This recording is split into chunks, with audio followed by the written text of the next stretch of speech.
Bali, after 2 years, nakabalik tayo dito sa Barangay Manano. Bali tayo nag-layout dito sa electrical ng Barangay Manano.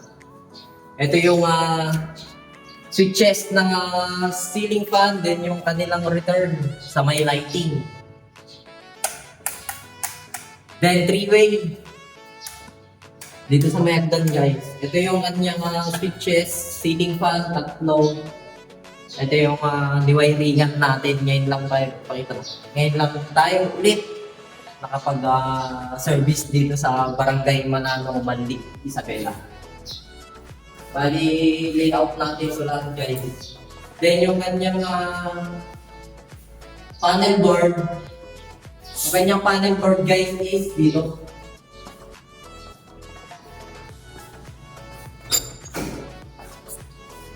Meron pa dito guys sa may office. Office ng SK. Ito yung opisina nila. Yung panel board niya guys ito.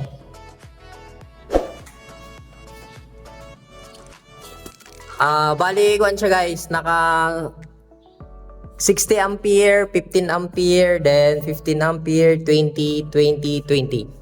Ito yung kanyang layout. Yan. September 25, 2021 nung natapos natin tong electrical project ng Barangay Manano, Manlig, Isabela. As of now guys, awa ng Diyos, wala pang problema. Kuan na siya guys, mag 3 years na siya. September. 3 years na pala guys. 3 years na pala itong layout natin dito sa may Barangay Manano, Manlig, Isabela. Yan. Ayan yung kanyang branches, then main, then dito tayo guys. Yan. Ngayon lang ulit tayo nakapag-service dito guys. Sa may Barangay Manano.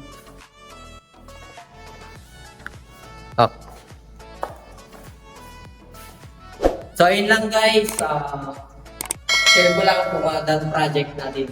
Thank you.